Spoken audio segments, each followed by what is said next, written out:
विजय अपना चरणों में कोटि कोटि धन्यवाद प्रणाम।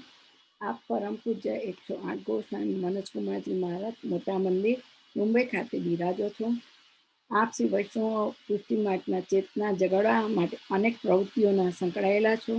आप श्री दर शनिवार कॉम्पस नाइट में फोन द्वारा पुष्टि मार्गना ग्रंथों અને પરિચય વસ્તુઓને કરાવી રહ્યા છો। आप श्री आज पण यूट्यूब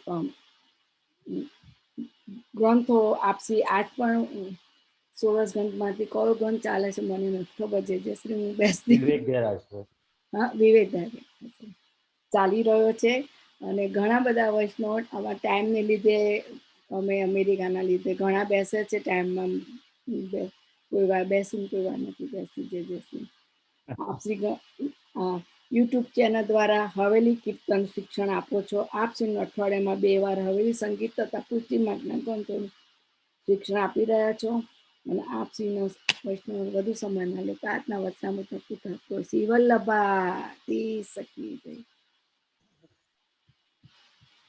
हंता संतान हंतारो यत्पादाम्बुजरेणव व्यानान्तं निजाचर्यान् प्रणमामि मुहुर्मुहुः यदनुग्रहतो जन्तुः सर्वदुःखातिगो भवेत् तमहं सर्वदा वन्दे श्रीमद्वल्लभनन्दनम् अज्ञानतिमिरान्धस्य ज्ञानाञ्जनशलाकया चक्षुरुन्मीलितं येन तस्मै श्रीगुरवे नमः। नमामि हृदये शेषे लीलाक्षीराब्धिशायनम् लक्ष्मीसहस्रलीलाभिः सेव्यमानं कलानिधिम् चतुर्भिश्च चतुर्भिश्च त्रिभिः तथा षड्भिर्विराजते योऽसौ पंचधा हृदये नमः। आचार्यवाच प्रणमामि भाष्य निबंध सुबोधिनी सहायतराष्ट्रायात्रा मत स्वांताचित पाप्लतास्ता मदीय वाचाम यतयन्ति। उपस्थित सभी वैष्णव को आज के सत्र में हार्दिक स्वागत करूं मैं। और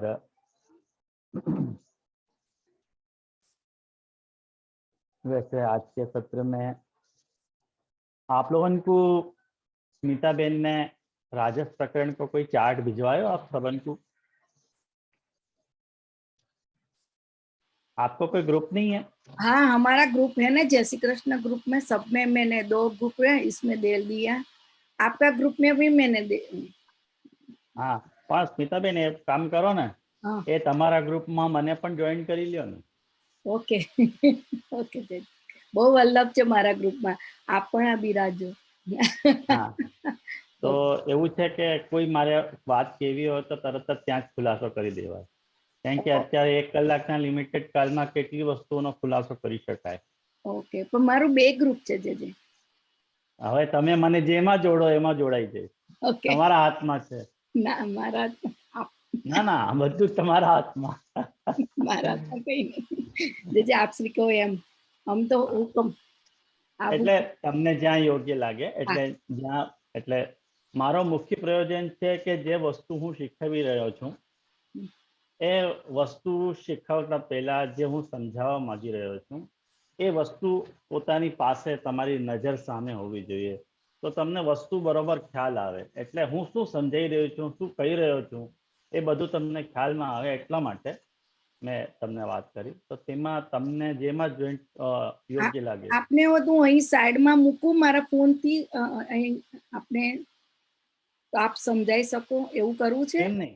હા હા એવું કઈ કરી શકો તમે। હું આવી મૂકું બધી ચલો ટેકનોલોજીમાં મારા એક્સપર્ટ છો તમે। ફોનમાંથી આપનું ફોટોકોપી લઈ લઉં અને કરી દઉં। હા ભલે ભલે ઠીક છે ત્યાં સુધીમાં હું વિષય પ્રારંભ કરું। હા હા જે हाँ आप कैसो तारे हूँ मुक्ति दे। हाँ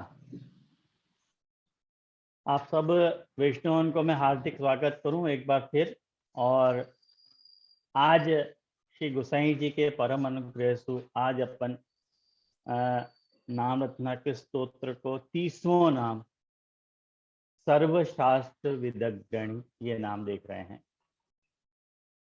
और ये नाम जो है वो सबसे पहले अपने नियम के अनुसार अपन को सबसे पहले देवकीनंदन जी की टीका देखनी चाहिए, जो देवकीनंदन जी क्या क्या कर रहे हैं। आशा करूं आपके पास देवकीनंदन जी की प्रति विराज रही है टीका की।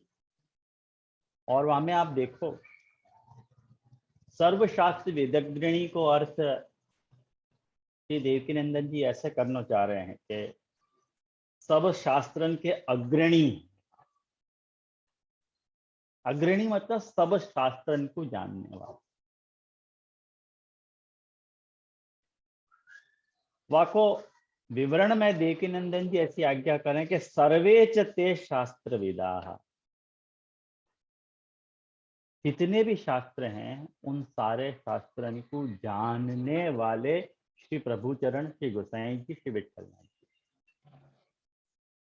सर्वाणि च तानि शास्त्राणि, जितने भी शास्त्र हैं उन सभी शास्त्रन को तद विदो, उनको जानने वाले श्री प्रभुचरण। ये तो प्रभुचरण को, ये तो बहुत सिंपल अर्थ देवकीनंदन जी ने कर दिया। लेकिन अपन जब या नाम की संगति भागवत से कर रहे हैं तो भागवत के अनुसार या नाम की संगति सर्वशास्त्र विदग्गणी, या नाम की संगति जो है वो राजस प्रमाण प्रकरण के अंतर्गत आने वालों 36वां अध्याय या 36वें अध्याय में अरिष्टासुर को उद्धार और कंस को श्री कृष्ण को लिलाने के लिए, अक्रूर जी को लिवाने के लिए ब्रज में भेजना, ये अध्याय। अब आप सोच रहे होंगे कि यह अध्याय में सर्वशास्त्र विदग्गणी को क्या संयोजन है, कैसे यह अध्याय को समझना। सबसे पहले एक बात ध्यान से समझने का प्रयास करो वैष्णव, कहें कि सबसे पहले मैं आप लोगों को ये बता दूं कि ये मैं प्रवचन के करते पढ़ाना ज्यादा पसंद करूं हूं। मुझको प्रवचन करना आवे नहीं है। वैसे वास्तव में देखो जाए तो मेरी एक ये वीकनेस है, मेरी कमजोरी कह लो याकू, कि मुझको प्रवचन करने के बजाय मुझको पढ़ाना ज्यादा रुचिकर लगे है। अब जब आपको समझना है भागवत के साथ या अध्याय या नाम को संगति अपने को यदि भागवत के साथ समझनी है तो सबसे पहले आपको ये बात समझनी पड़ेगी कि अब तक या के पहले जितने भी नाम आए, श्री कृष्ण भक्ति प्रवर्तक तक नाम आए, अपन ने देखो तो कि महासुर भक्त रक्षक दक्ष श्री कृष्ण भक्ति प्रवर्तक महासुर तिरस्कर्ता सर्वशास्त्र विदग्गणी। तो अपन ने कृष्ण भक्ति प्रवर्तक तक ये देख लियो ये नाम। अगली बात, पिछली बार मैंने आपको जाकी संगति युगल गीत के साथ करी थी, आपको याद होगी। आज के नाम में या की संगति अपन ये अध्याय के साथ कर रहे हैं। तो पिछली बार तक तामस फल पूरो भयो, तामस फल प्रकरण पूरो हो गया। तो मतलब भागवत जी के अनुसार जो है वो 35 अध्याय पूरे हो गए और सुबोधि जी के अनुसार जो है 32 अध्याय पूरे हो गए। ये संख्या आपको हर वक्त जब तक दशम स्कंद खत्म नहीं होगा तब तक यह संख्या को आपको यही तरह से याद करना पड़ेगा। कहें कि 3 अध्याय का अंतराल चलो आ रहा है शुरुआत से 12वें अध्याय से, कहें कि 12, 13, 14 जो है वो प्रक्षिप्त अध्याय हैं। उनको भागवत ने अध्याय तय काउंट कर लिया है, यानी अपनी गिनती 3 पीछे चल रही है, भागवत आगे चल रहा है। अब ये राजस प्रकरण है। जैसे कि मैंने आपको बताया मंगलाचरण में महाप्रभु जी ने आज्ञा करी कि चतुर्भिश्च चतुर्भिश्च चतुर्भिश्च त्रिभिस्तथा षड्भी, चतुर्भिश्च चतुर्भिश्च चतुर्भिश्च त्रिभिस्तथा षड्भिर्विराजते योऽसौ पंचधा, पंचधा हृदय मम। महाप्रभु जी कह रहे हैं कि इन 5 प्रकरण में विराजे भय प्रभु मेरे हृदय में विराजमान है। जाके लिए महाप्रभु जी कह रहे हैं कि नमामि हृदय शेषे लीलाक्षिराभ्यसायनम लक्ष्मी सहस्र लीलाभि सेव्यमानम कलानिधिम। तो दशम स्कंद निरोध को प्रकरण है, आप सभी जानो ये बात। और दशम स्कंद में महा ठाकुर जी भक्तन को निरोध करना चाह रहे हैं। तो 4 अध्याय सु चतुर्भिश्च सु जन्म प्रकरण बताया। पहले 1 2 3 4 अध्याय जन्म प्रकरण के, फिर वाक्य बाद तामस प्रकरण को अध्याय, राजस प्रकरण को अध्याय, सात्विक प्रकरण को अध्याय और गुण प्रकरण। ऐसे मतलब जन्म, तामस, राजस, सात्विक और निर्गुण प्रकरण। ऐसे दशम स्कंद में अध्याय 90 हैं, 90, लेकिन प्रकरण कितने हैं? 5। जाको महाप्रभु जी कह रहे हैं पंचधा हृदय मम। आई ये बात ख्याल में? मैं फिर से रिवाइज कर रहा हूँ, कारण कि राजस प्रकरण आज शुरू हो रहे है, तो बाकी संगति आपको ध्यान में आवे, वाके लिए मैं फिर से ये बात रिपीट कर रहा हूँ। अध्याय 90, प्रकरण 5। तो जन्म प्रकरण के कितने अध्याय? 4। तामस प्रकरण के कितने अध्याय? 28। राजस प्रकरण के कितने अध्याय? 28। सात्विक प्रकरण के कितने अध्याय? 21, 21। निर्गुण प्रकरण के कितने अध्याय? 6। अब 4, 28, 28, 21 और 6 को अपन काउंट करें तो 87 हो गए। कहें कि 12, 13, 14 महाप्रभु जी प्रक्षिप्त मान रहे हैं और भागवत 90 मान रहे हैं। या के कारण 3 अध्याय को डिफरेंस आ रहा है। या के लिए 3 अध्याय की गिनती अपनी पीछे चल रही है, भागवत जी आगे चल रहे हैं। महाप्रभु जी को कहना है कि 12वां, 13वां, 14वां अध्याय कोई ने या में मिक्स कर दियो है, डाल दियो है। एक्चुअली ये भागवत लीला के, सारस्वत कल्पी लीला के अध्याय नहीं है, प्रसंग नहीं है, कोई ने या में मिला दिए। और यह बात के प्रमाण आपको मैंने पहले भी दियो है कि 2000 साल पहले की जो गुफाएं मिली हैं, उनमें जो पूरी भागवत खुदी बही मिली है, उनमें ये 3 अध्याय नहीं है। वो 2000 साल को जो प्रामाण्य है वो अपने को महाप्रभु जी के वाणी से प्रकट है। यासु अपन अनुमान लगा सके कि अपनो महाप्रभु वास्तव में वाक्पति है, कि कहने की बात नहीं है, वास्तव में वाक्पति, वाणी को पति यानी जाने हर बात। ख्याल आई ना ये बात? तो अपन ने जन्म प्रकरण को 4 अध्याय देख लिए, तामस प्रकरण के 28 अध्याय देख लिए। ख्याल आया आपको? जन्म प्रकरण के 4 अध्याय, चतुर्भिश्च, पहलो चतुर्भी, फिर दूसरो चतुर्भी तामस प्रकरण को 28 अध्याय वालों। हर प्रकरण में 4-4 उप प्रकरण हैं। तामस प्रमाण, तामस प्रमेय, तामस साधन और तामस फल। माने तामसी लोग जो हैं, तामसी जो भक्त हैं, वो ठाकुर जी को समझने के लिए कौन सा प्रमाण वापरे हैं, कौन से प्रमाण से उनको प्रभु को स्वरूप ध्यान में आवे है, वाके लिए ये तामस प्रमाण है। तामस प्रमाणन के साथ तामस प्रमाण वाले जो भक्त हैं, जो तामसी प्रमाण को एक्सेप्ट करना जाने हैं, जिनके दिमाग में खाली तामस प्रमाण कि भाई हमको ऐसे बात समझाओ कि हमको या तरह से समझ में आवे।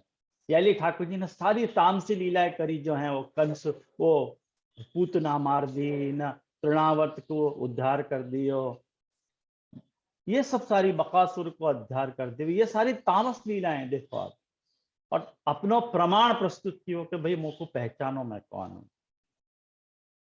तो तामस प्रमाण वाले तामसी लोगन को जा तरह के प्रमाण की एक्सेप्टेबिलिटी है, जा प्रमाण को वो स्वीकार सकें, ऐसो प्रमाण उन 7 अध्याय में तामस प्रमाण प्रकरण में आयो। और ऐसे भक्तन के सामने ठाकुर जी ने अपनो जो स्वरूप है, मतलब खुद को जो प्रमेय है, प्रमेय मतलब खुद ठाकुर जी को स्वरूप, वो ऐसो उन लोगों के सामने पेश कियो कि उनको लगा कि ये हमारो ही जैसा कोई व्यक्ति है, हम में से ही एक है। हम जैसे तामस हैं वैसे ये भी तामसी है। ठाकुर जी ने अपने आप को स्वरूप बहुत तरह से बताया लोगन को, ब्रिज भक्तन को। एग्जैक्टली ये प्रमेय प्रकरण में तामस प्रकरण प्रमेय प्रकरण के जो 7 अध्याय थे वहां तक की कथा भाई। मैं आपको शॉर्ट में यात्रा करा रहा हूं। ये बात आपको बाद में आप वीडियो देखोगे तो बहुत काम लगेगी, जो सच्चाई से पढ़ना चाह रहे हैं उनके लिए ये बात बहुत काम लगेगी। वाकई बात, तामस साधन, ऐसे ऐसे प्रमेय को, ऐसो जो प्रमेय है जाको वर्णन तामस प्रमेय प्रकरण में आयो, जहां में वेणु गीत आयो तो याद हो आपको। तामस प्रमेय प्रकरण में वेणु गीत आयो तो ऐसे स्वरूप को यदि प्राप्त करना है तो वह को साधन क्या होना चाहिए, तामसी लोग कैसो साधन कर सकें, या बात को विचार तामस साधन प्रकरण में किया। और एट लास्ट उनको जा तरह के फल की अभिलाषा है, जा तरह को रिजल्ट उनको चाहिए, जा तरह के संबंध, जा तरह को भाव, जा तरह का व्यवहार, जा तरह की क्रिया उनको प्रभु के साथ अच्छी लग रही है, जाको वो फल मान रहे कि नहीं ये होना चाहिए, ऐसा फल ठाकुर जी ने उनको प्रोवाइड किया है, दियो है। वो तामस फल प्रकरण।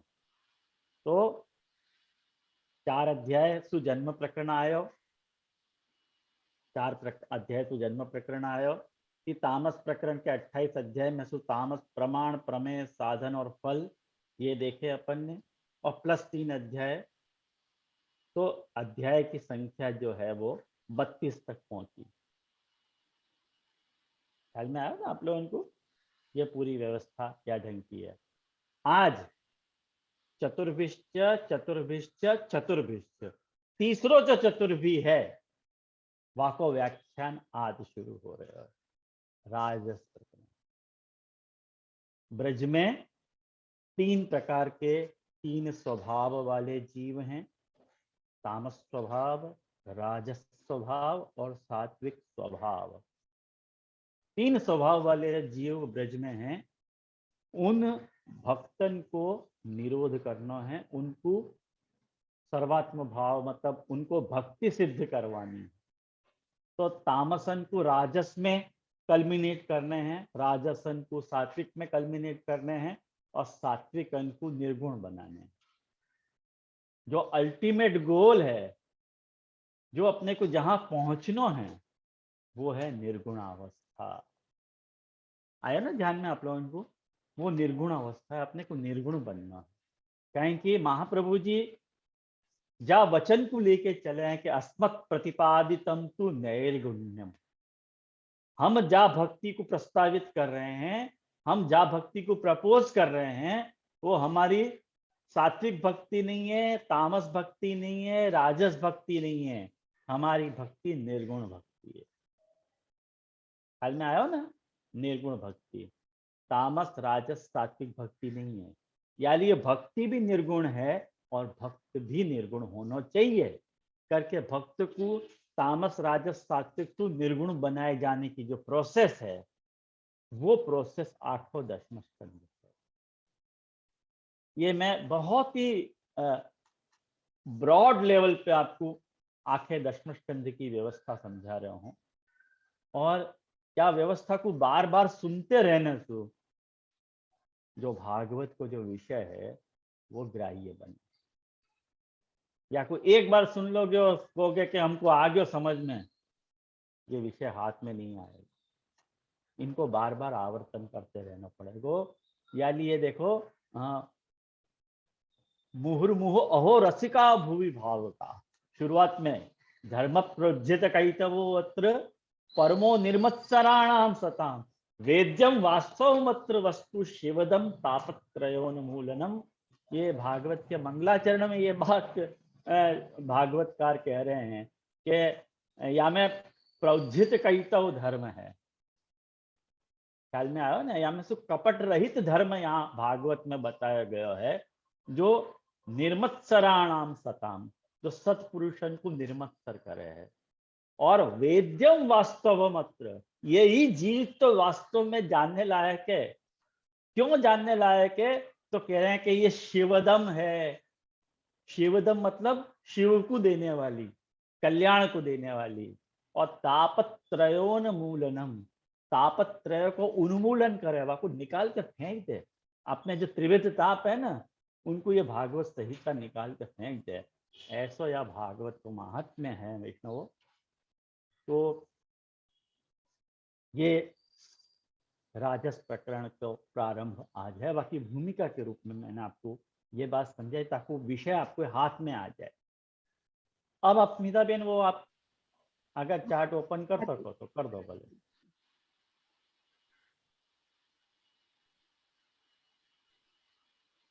फाइन, बहुत बढ़िया। फर्स्ट वन जजेस। हाँ, पहलो वाले। अब आप देखो वैष्णव, आपको आपके स्क्रीन पे वो चार्ट दिख रहे होगा, आने जूम करी सको?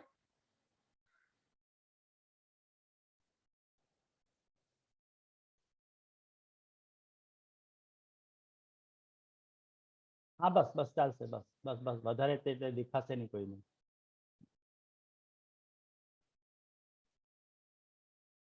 हवे एक बात आप लोग देखो, शांति से यहाँ समझने का प्रयास करो कि रजस मतलब रजोगुण क्या है एक्चुअली वास्तव में। मैंने आपको अब तक तामस बात समझाई, तमस गुण समझाया, अंधकार, अज्ञान, मद, क्रोध, प्रमाद, ये सब तमस शब्द के अर्थ हैं। और जाकू रजस कहो जा रहा, जा रजस्सु रजोगुण बन्यो है, वो रजस शब्द को अर्थ क्या हुआ है? तो देखो वाकई बहुत सारे अर्थ हैं, आपके स्क्रीन पे आपको दिख रहे हो। अंधकार रजस है, रेणु कह दो, धूल कह दो, या गर्द कह दो, मलिनता कह दो, चंचलता कह दो, संवेग कह दो, या आवेश कह दो। ये सब जो है ना वैष्णव, वो रजोगुण के परिचय।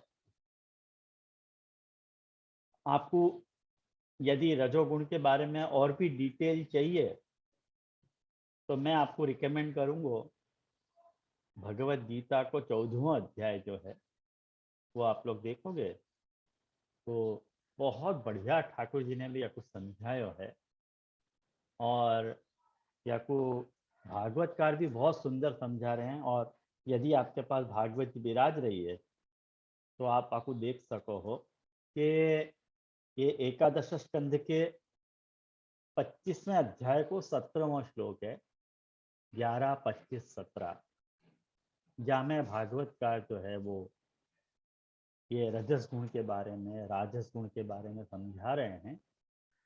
और वो क्या समझा रहे हैं देखो आप, कि जब काम करते करते, जब अपन डे टू डे लाइफ में जब अपन जी रहे हैं और जब अपन काम कर रहे हैं, तो काम करते करते जब जीव की बुद्धि चंचल हो जाए और अपनी जो ज्ञानेंद्रिय हैं वो अनसेटिस्फाइड रहें, असंतुष्ट रहने लग जाएं, और अपने कर्मेंद्रियां जो भी हैं, हाथ, पैर, मुख, उपस्तर, गुदा, उनमें अपने को विकारता प्रकट हो जाए, अपन स्टिक नहीं रह पा रहे हैं कोई एक जगह पे, मन भ्रांत हो जाए और शरीर यदि अस्वस्थ हो जाए, तो भागवतकार कह रहे हैं कि समझ लो जो है रजोगुण तुम्हारे अंदर जोर पकड़ रहे हो। ख्याल आया? आपके अंदर रजोगुण बढ़ रहे है। जब ये सब चीज आपको सिम्टम्स यदि आपको अपने शरीर में लग रही है, आपको कर्मेंद्रिय में विकार लग रहे है, आपकी ज्ञानेन्द्रियां अनसेटिस्फाइड आपको लग रही हैं, आपकी बुद्धि चंचल हो रही है, मन भ्रांत हो रहा है, आप ये करूं कि वो करूं, वो करने नहीं ये अच्छी बात है, नहीं नहीं वो अच्छी बात है, मुझको तो वो ही करना चाहिए, नहीं नहीं नहीं वो नहीं करना चाहिए, ये करना चाहिए। ये सब जो अपने अंदर आवेग है, ये सब अपने अंदर जो आवेश प्रकट हो रहे हो, ये जो अपने अंदर संवेग प्रकट हो रहे है, ये जो अपने अंदर चंचलता प्रकट हो रही है, मलिनता प्रकट हो रही है, ये सारे गुण रजस गुण हैं। इंसु रजोगुण बनो है वैष्णव। अब आप जो है ना स्मिता बेन याकू अगर टेढ़ो कर सको तो मोबाइल को तो कर सको। ओ या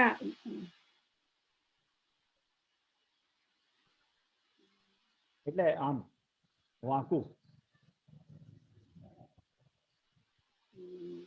નથી થતું,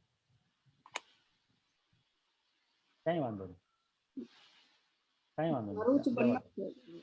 અચ્છા નાકો અચ્છા કર્યો પણ કયો નહીં થતો. આ લઈને એ તમારો ઉપર ઓફ હશે એ. વાંધો नहीं, जवा दो, कहीं बात नहीं। देखो शांति से आप लोगों को बाद में देख लीजिए, ये चार्ट तो आपको मैंने भेजा ही है, कारण के विषय बहुत कठिन है वैष्णव। या को अपन यात्रा से जब तक नहीं समझेंगे तब तक ये विषय अपने हाथ में नहीं आएगा। और मान लो आज तो राजस गुण खत्म होने से रहे हो, या को परिचय अगली बार तक चलेगा, यदि बहुत ही शांति से और बहुत ही धीरे से समझियो, जो भी अपने अंदर राजसता है, जो भी राजसता है, वो राजसता विष्णु 3 प्रकार की राजसता हो है। ये राजसता 3 प्रकार की है। आपको लगेगा कि मनोज बाबा अगड़म बगड़म अपने मन से कुछ भी बोले, हम मन से नहीं बोल रहा हूं। अपने जो बालकृष्ण भट्ट हैं, जिनको लालू भट्ट जी अपने संप्रदाय में एक बहुत बड़े विद्वान भय हैं, लालू भट्ट जी नाम के, जिनने प्रमेय रत्नार्णव नाम का ग्रंथ भी लिखो है।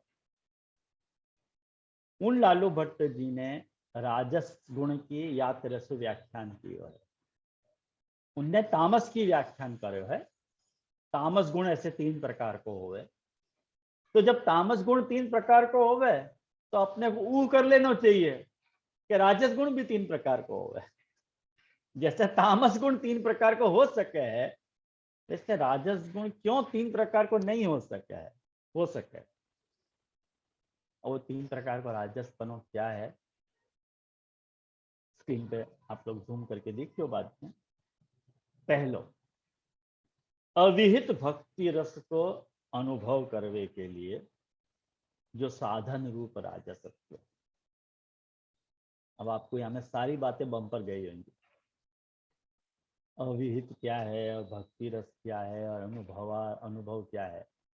सिंपल लैंग्वेज में आपको समझो, कहीं चार्ट बनाना हो तो ऐसी शब्दावली यूज करनी पड़ेगी, क्योंकि इतनी सब बातें डिटेल में अपन चार्ट में नहीं लिख सकते। तो भक्ति करने के लिए कौन सा भाव चाहिए वैष्णव? दास भाव, है ना।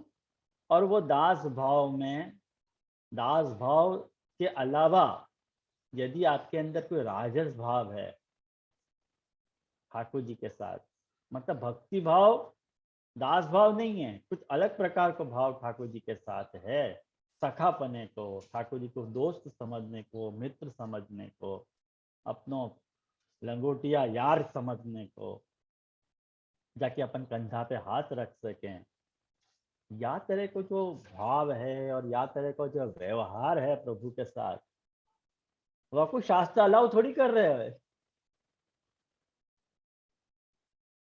अगर शास्त्र वह को अलाउ कर रहे हो तो वो विहित भक्ति रस होता। विहित मतलब प्रिस्क्राइब। लेकिन फिर भी अपन वाकु भक्ति रस या खपाना चाह रहे हैं भाव को, कि हम प्रभु के कंधा पे हाथ भी रख रहे हैं या प्रभु को मित्र भी मान रहे हैं, तो याकू भी भक्ति ही समझी जाए। तो ये अविहित भक्ति रस है, विहित भक्ति रस नहीं। सीधी बात। आई ध्यान में आप लोगों के कि बहुत कठिन जा रहा विषय। हाँ ना बोलते रहिए हो। हाँ, हाँ ना नहीं बोलोगे तो जरा तकलीफ होगी मेरे को। ऐसे हाथ भी उठा दोगे तो भी चल जाएगा, क्योंकि सबके वीडियोस चालू हैं करके शांति है मेरे। तो अविहित भक्ति रस को जब अनुभव करना हो, वाके लिए ऐसो राजस भाव साधन हो, एक वा प्रकार का राजस भाव हो, या ऐसा भी कह सकें कि व्यक्ति को स्वभाव रूप जो राजस भाव है, जो स्वभाव ही जिनको जो है वो आवेग वालो है, संवेग वालो है, चंचलता वालो है, भ्रांत है, मन वालो है, उनको स्वभाव ही या तरह का व्यक्ति ही ऐसा है। मने जो एक बात पे टिक नहीं पावे, शांति से कुछ सोच नहीं पावे, तो अपन वाकू कहेंगे नहीं कि भाई ये राजस स्वभाव है। ख्याल में आयो? ये राजस स्वभाव है। या को मैं या को टिके नहीं, कोई एक बात पे स्विच ओवर, मैं स्विच ओवर होता रहे, कभी ये करे कभी वो करे, कभी ये करे कभी वो करे, तो अपन कहेंगे या में राजसता आ गई है। ये राजस गुण को मुख्य, चंचलता राजस गुण को मुख्य स्वभाव है। तो जब में बहुत ज्यादा चंचलता हो, ये ऐसा पहलो प्रकार का राजसता है। सेकंड, जाकू अपन पहले प्रकार का जो राजसता है, वाकू अपन प्राकरणिक राजसत्व कह रहे हैं। प्राकरणिक राजसत्व मतलब ये पूरा जो 28 अध्याय के प्रकरण वालों जो राजस प्रकरण है, 28 अध्याय वालों, उन 28 अध्याय वाले राजस प्रकरण में जिन जिन भक्तन को ठाकुर जी ये इन राजस भक्तन को जो निरोध करने वाले हैं, उन भक्तन के स्वभाव तुमको यही तरह के दिखेंगे। आप ऑब्जर्व कर लीजिए पूरे 28 अध्याय में मैंने आपको गिनाए हैं। नारद, अक्रूर, नंदराय, छत्ता, गोपिकाएं, हरि को व्यू और कुब्जा, ये जो इन प्रमाण प्रकरण में जो 7 प्रमाण वाले आ रहे हैं भक्त, ये सारे यही तरह के भक्त हैं कि जिनमें या तरह की अधिकायत है, बहुतायत है इनमें। ये प्राकरणिक राजसत्व है, नॉर्मल राजसत्व।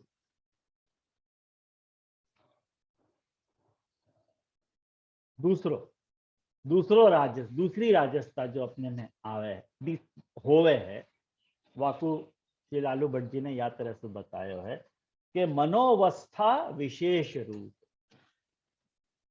मनोवस्था माने मन की अवस्था रूप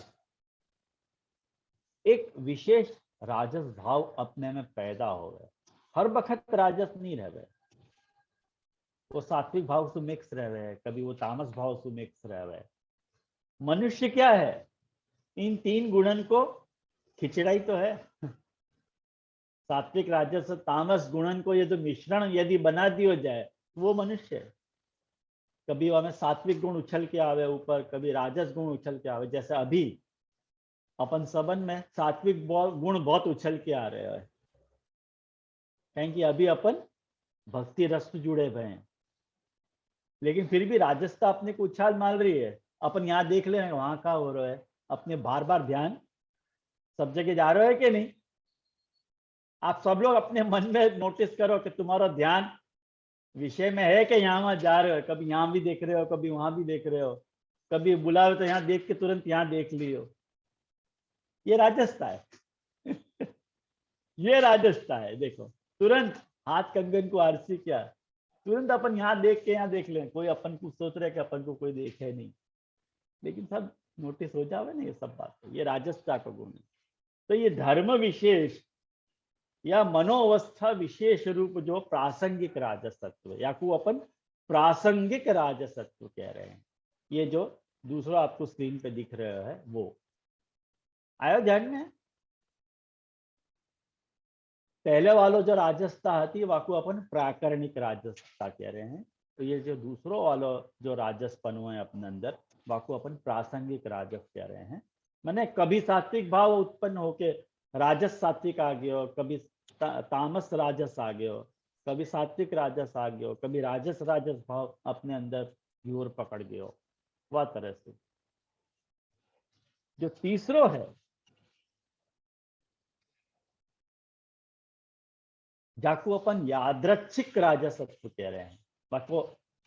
वको यदि कॉइन कर रहे हैं, बाकी डेफिनेशन यदि अपन कोई को पूछे तो अपन बतावें कि जो तीसरो राजसता है वको अपन यादृच्छिक राजसता कह रहे हैं। मतलब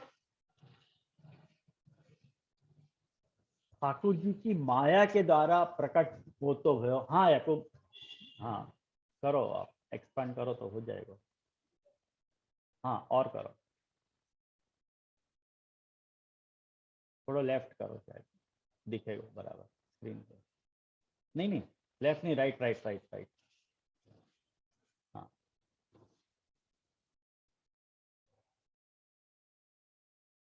बौद्धिक मति वचनों की या बाह्य कृति में प्रकट हो तो भयो भगवान माया कृति।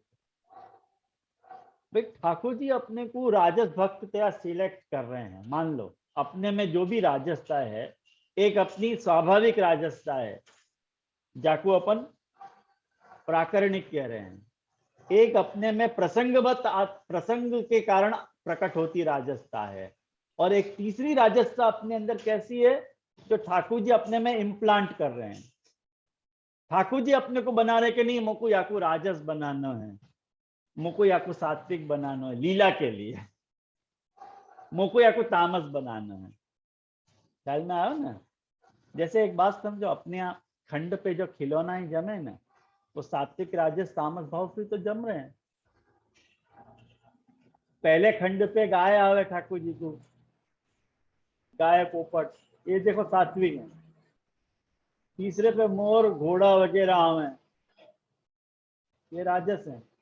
और तीसरे जो पार्ट है बाकी ऊपर आवे हैं हाथी, शेर, चौपट, गेंद, छड़ी, ये सब तामस है। अपने क्यों खिलौना या तरह से अपन साज रहे हैं ठाकुर जी के सामने कि मेरे अंदर जो रहे भव जो त्रिविध भाव है वो मैं आपको समर्पित कर रहा हूँ, आप मेरे भावंशु खेलो। मेरे सात्विक भाव को गाय ट्रीट करो, मेरे राजस भाव को घोड़ा ट्रीट करो, मेरे तामस भाव को हाथी ट्रीट करो, शेर ट्रीट करो। या तरह को अपनो भाव अपनो रह रहे हैं प्रभु की सेवा में। तो अपने अंदर ठाकुर जी कोई प्रकार की राजसता रखना चाह रहे हैं कि नहीं, याकू मैं राजस बनाऊंगा। ठाकुर जी ने घोड़ा को राजस बनाया, गाय को सात्विक बनाया हुआ है, शेर को तामस बनाया हुआ है। तो ठाकुर जी डिसाइड कर रहे हैं कि भाई ये कौन से व्यक्ति को मैं क्या बनाऊं। तो ऐसी एक राजसता भी अपने अंदर है जो भगवान की माया में, भगवान की माया द्वारा अपने में प्रकट होती हुई राजसता है। और वको चयन जो है, वको सिलेक्शन जो है, वो ठाकुर जी कर रहे हैं। ख्याल आया ना आप लोगों को? ये टेक्निकल ये सब बातें हैं, हाँ? सिर्फ टेक्निकल बातें हैं। इन सब को याद रखोगे ना। ये मैं क्यों इतनी विस्तार से आपको बता रहा हूँ कि पूरा जो राजस प्रकरण को, जो 28 अध्याय वाला जो राजस प्रकरण है, राजस प्रमाण, राजस प्रमेय, राजस साधन और राजस फल, उनमें ये जो 3 प्रकार की जो राजसता है आपको बिखरी हुई मिलेगी। कहीं आपको भगवान माया कृत यादृच्छिक राजसता मिलेगी, कहीं आपको जो है प्रासंगिक राजसता मिलेगी, कहीं आपको प्राकरणिक राजसता मिलेगी। अब या कुछ शब्द में इतने भारी भारी बोल रहा हूँ, बाकी एक बार या को मैंने जब समझा दिया है तो आपको अपने आप सरलता से समझ में आनी चाहिए कि भाई हाँ ये तो रह गई है ऐसी राजसता, तो ये वैसी राजसता है। बस दृष्टि क्या करो, आप जब भी उन अध्यायन को पढ़ो तो उन उन राजस भक्तन में या तरह के राजस गुण को पहचानने को प्रयास करो। ख्याल आया ना? ये बात है। ये बात यदि आप समझ गए तो 3 प्रकार की राजसता ये अध्याय में आ रही है। और वाक्य बाद या ऊपर करो आप।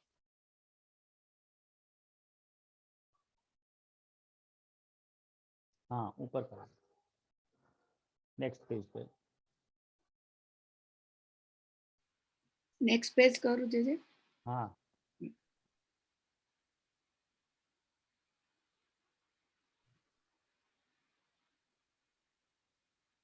सबको बहुत गंभीर तो नहीं लग रहा है ना कि एकदम ओवरडोज हो गया, ऐसा तो नहीं लग रहा है ना? नहीं नहीं, ट्राई કરી રહ્યા સાંભળો. ધન્યવાદ. મને બધાના ચહેરા બ્લેન્ક દેખાઈ રહ્યા છે તો એટલે બીક લાગી રહી છે, કોને કંઈ સમજાઈ રહ્યું છે કે નથી? હા, ફાઇન. ઓકે હવે જુઓ, આજે આટલું જ થશે, આનાથી વધારે આજે નહીં થાય પૂરું. આ થોડુંક લેફ્ટ કરો છો, રાઈટ કરશો, રાઈટ રાઈટ. હા, હજી કરો, હજી. હા, બસ બસ બસ બસ બસ બસ બસ બસ બસ બસ. હવે જુઓ, એક વાત ધ્યાનથી સાંભળો. રાજસ પ્રકરણગત નિરોધ લીલા એટલે આ રાજસ પ્રકરણમાં રાજસ ભક્તોનો નિરોધ કરવા માટે ઠાકોરજીએ રાજસ લીલા, राजस निरोध लीला प्रकट करी.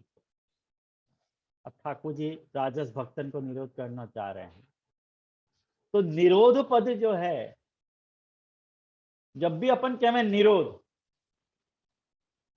तो निरोध पद सु हमेशा 4 प्रश्न उठे. कौन को निरोध, काय में निरोध, कौन से साधन सु निरोध और कहां सु निरोध. भाई कौन को खींचना चाह रहे हो? निरोध मतलब जब भी अपन में निरोध कियो, तो भाई कौन को तुमने निरोध कियो ये तो बताओ. कौन को तुमने खींचे अपनी तरफ और कहां खींचे, उनको खींच के कहां योजित किए, और एपरेटस क्या वापरे तुमने उनको निरोध करने के लिए, कारण क्या वापरे, और उनको फल क्या है. ख्याल में आया ना? ये 4 बातें जब अपन निरोध कह रहे हैं तो ये 4 बातन को उठनो एकदम स्वाभाविक बात है, कोई भी पूछेगा. तो जब अपन कह रहे हैं कि राजस प्रकरणगत ठाकुर जी की जो निरोध लीला है,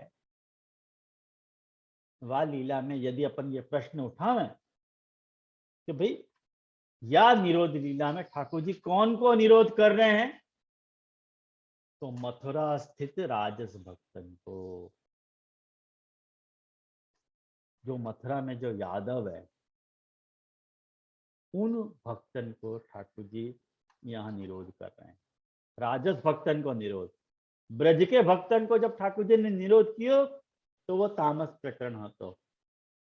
ख्याल आया आप लोगों को? अब जब मथुरा पधार के ठाकुर जी अक्रूर जी ठाकुर जी को रथ में बिठा के मथुरा ले गए. अब देखो, जब मथुरा ले गए, जब अक्रूर जी रथ में बिठा के ठाकुर जी को मथुरा ले जा रहे थे, तो रथ के पहियन में से धूल उड़ी. धूल उड़ी के नहीं, अब जो धूल उड़ी वासु राजस्था आ गई. फैंटास्टिक कॉम्बिनेशन महाप्रभु जी की नजर है कि देखो राजस्था आ गई, धूल उड़ गई नहीं, रजस, ये राजस्था है. ये कितनी बढ़िया बात करिए. अब यासु समझ जाओ कि ये राजस प्रकरण शुरू हो रहे हो. महाप्रभु जी कह रहे हैं ये धूल उड़ी है ना, तो समझ जाओ राजस प्रकरण को प्रारंभ हो गया, तामस प्रकरण को. या लिए निरोध कौन को कर रहे हैं? महाप्रभु ठाकुर जी राजस भक्तन को. काय में निरोध कर रहे हैं? तो ब्रजसु मथुरा पधारने वाले भगवत स्वरूप में या भगवत लीला में, कहा निरोध करना चाह रहे हैं? जो मथुरा में जो यादव भक्त हैं, उन भक्तन को ब्रजसु जो स्वरूप मथुरा आयो है, वह स्वरूप में उनको जोड़ना चाह रहे हैं, या वह स्वरूप ने जो जो भी लीला करी है, वह लीला में उन भक्तन को जोड़ना चाह रहे हैं. कहा निरोध, काय में निरोध. अब अकेले आपने साधन क्या वापरे हो, कौन से साधन से निरोध कियो? तो करें ठाकुर जी ने अपनी राजस लीला प्रकट करी.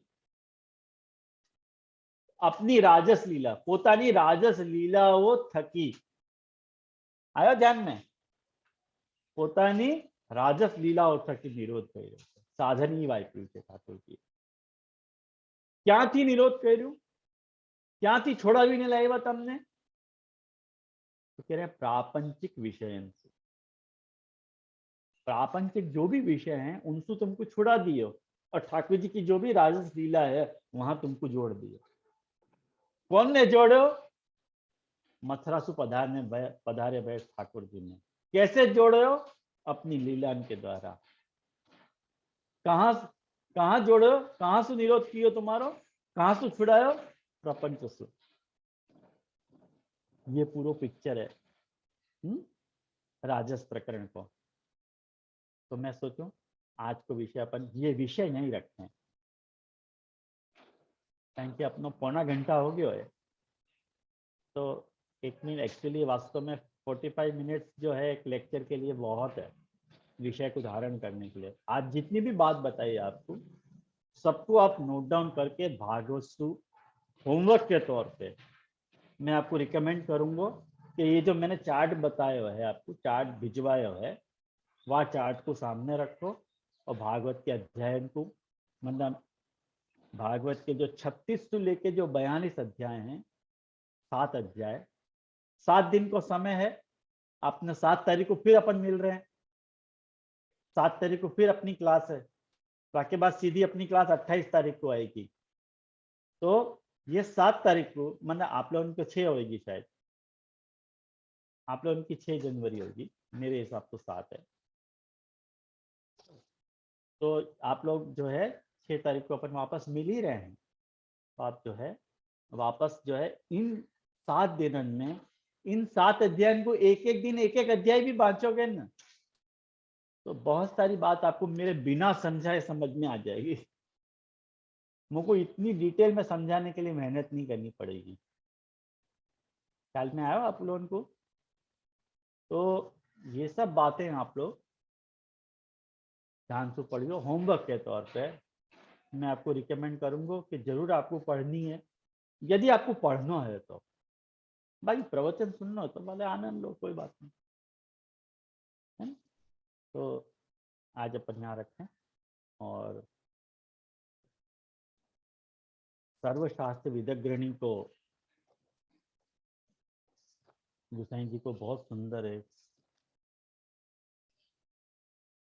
बहुत सुंदर एक पद है गोसाई जी की बधाई को, राग देव बंधार में बहुत सुंदर पद है।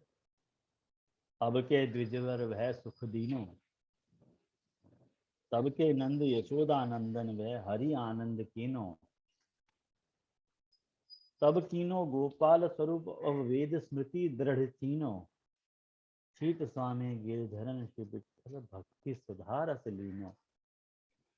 ये जो गोसाई जी की बधाई है वैष्णव, वो आप लोगों के, मैं कहा है गोसाई जी की बधाई में मिल जाएगी आपको, जो शुरुआत में देव गंधार में, कि अब के द्विजवर वह सुख दीनो। आपकी बार जो गोसाई जी को जो प्राकट्य है वो द्विजवर वह सुख दीनो, आपने ब्राह्मण के यहाँ प्रकट होकर के सुख दियो हमको। द्विजवर, द्विजन में जो वर रूप हैं, मतलब महाप्रभु जी के यहाँ प्रकटे। तब के नंद यशोदा नंदन भय, अरे आप कृष्ण स्वरूप ही प्रकट भय हो। ख्याल आया ना आप लोगों को? अपने यहाँ देखो पद आवे कि जे वसुदेव किए पूर्ण तप, सो फल फलित श्री वल्लभ देह। तो वहां महाप्रभु जी को नंदराय जी मानो, वसुदेव मानो क्यों है? जे वसुदेव किए पूर्ण तप, सो फल फलित श्री वल्लभ देह। कहें कि वसुदेव जी के यहाँ कृष्ण प्रकट भय थे ना, ऐसे महाप्रभु जी के यहाँ गोसाई जी प्रकट भय हैं। तो महाप्रभु जी को या वक्त जो है वो वसुदेव स्थानीय मानो और गोसाई जी को कृष्ण मानो। ये कीर्तनकार कह रहे हैं कि जे वसुदेव किए पूर्ण तब, सो फल फलित श्री वल्लभ देव, और जे गोपाल हते गोकुल में, सो अब आन बसे निज कर गे। तो गोपाल कौन है? गोसाई जी हैं। या को मतलब ये नहीं है कि महाप्रभु जी कृष्ण नहीं है, ये मत समझियो कि महाप्रभु जी वसुदेव हैं और गोसाई जी कृष्ण हैं। अरे भाई दोनों एक ही बात है। लेकिन या बखत गोसाई जी को प्राकृतिक यदि अपने को कृष्ण के समान करना है, कृष्ण के समान यदि गोसाई जी को समझना है, तो महाप्रभु जी को वसुदेव मानना पड़ेगा। यूं जे वसुदेव किए पूर्ण तब सो फल फलित श्री वल्लभ देह, जे गोपाल हते गोकुल में सो अब आन बसे कर गेह, जे वे वेद ऋचा ही ब्रज में, जे वे गोप वधु ही ब्रज में सो अब वेद ऋचा भई जे है। अब वो वेद ऋचा भई है या काल में चित स्वामी गिरधर श्री विठल तेई यही तेई कछु न समझे। यानी महाप्रभु ठाकुर जी में और कृष्ण में कोई अंतर नहीं है, और गोसाई जी में और कृष्ण में कोई अंतर नहीं है। ये बात चित स्वामी कहना चाह रहे हैं। लगभग कुछ ऐसे ही भाव चित स्वामी या पद में भी कहना चाह रहे हैं कि तब नंद यशोदा नंदन भय, तब आप नंद यशोदा नंदन भय थे और आपने हरि ने आनंद दीनो, तब ठाकुर जी ने ब्रिज में आनंद दीनो। तब कीनो गोपाल रूप, तब आपने गोपाल रूप कियो तो। और अब वेद स्मृति दृढ़ चीनो, क्या बात है, आपने वेद स्मृति को उजागर किया है। चित स्वामी गिरधर, क्यों वेद स्मृति को आपने उजागर किया है ये तो समझाओ महाराज। तो कहना चित स्वामी गिरधर श्री विठल भक्ति सुधारस लीनो, आपने वेद स्मृति को चीनो या ली है कि आपने भक्ति को, जो भक्ति सुधा को जो रस है वो आपने लिया है और जीवन को समझाया है। क्यों समझा पाए? सर्वशास्त्र वेदग्रणी, ये सर्वशास्त्र वेदग्रणी है गोसाई जी। फैंटास्टिक बात ये गोसाई जी यहाँ समझा रहे हैं, जो गोसाई जी के अलावा कोई कर नहीं सकता तो वैष्णव ऐसा अपनो श्री गोसाई जी है। तो राग देवगंधार में ये छोटो पद अपन करें, फर्स्ट सूक्ष्म पद है।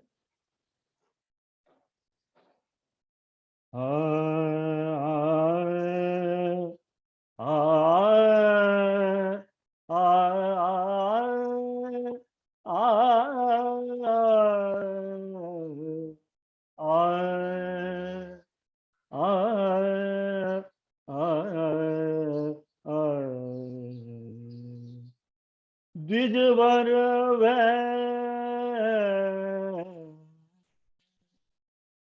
सुख दीनो अब के द्विजवर सुख द्विजवर सुख दीनो अब के द्विजवर सुख दीनो। तब के नंद यशोदा नंदन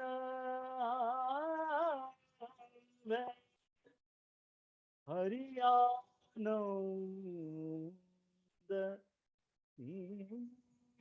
नोब के द्विजवर सुख दीनो तब कीनो गोपाल रूप वेद स्मृति दृढ़ चीनो। चित स्वामी गिरधर विठला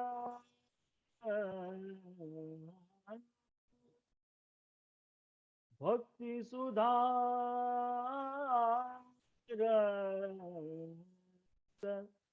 લીનો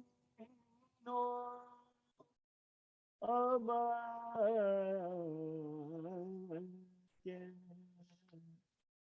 દ્વિજવર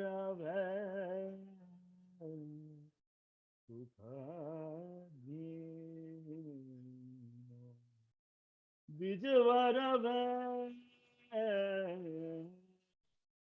સુખ દીનો અબકે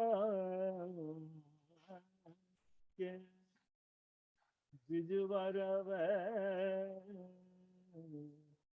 સુખ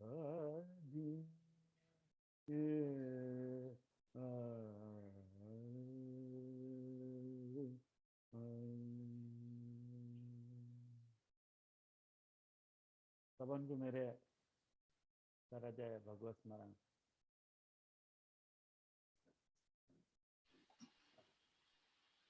હા જય જય જય જય આપણા ચરણમાં હા. કોટી કોટી દંડવત પ્રણામ. બહુ સુંદર સમજાયું. આ થોડું મગજમાં ગયું ખરું. થોડુંક ચાર્જ જોશો ને બધું ધ્યાન. હા ધ્યાનથી એ કરીશું જય જય શ્રી. ચોક્કસ ચોક્કસ તો બધું સમજાશે. હા હા કારણ કે એવું અઘરું નથી. ના ના ના. મહાપ્રભુજીની વાણી જે છે ને બહુ સરળ છે.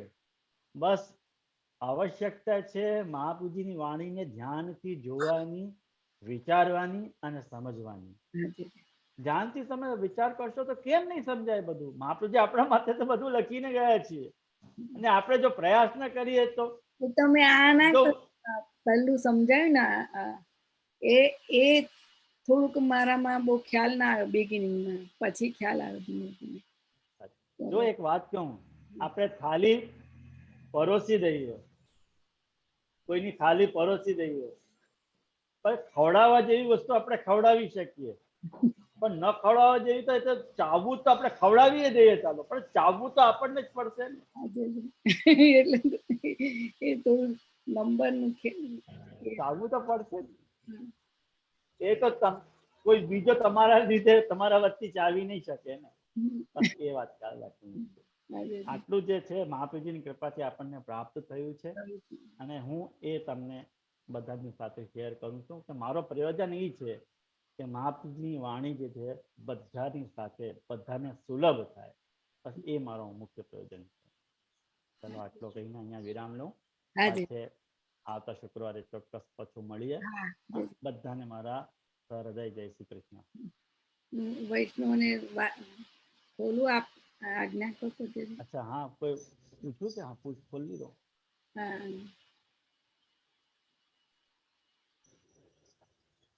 વૈષ્ણવ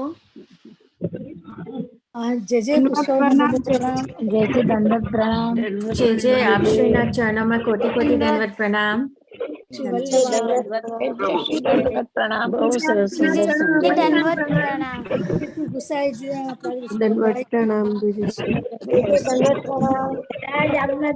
दंडवत प्रणाम कीजिए, दंडवत प्रणाम कीजिए, બધાને મારા ખૂબ ખૂબ આશીર્વાદ. બધાને दंडवत प्रणाम जी। ચાલો રજા લઉં બધાથી. હા હા જય वल्लभाधीश जय जय दंडवत प्रणाम।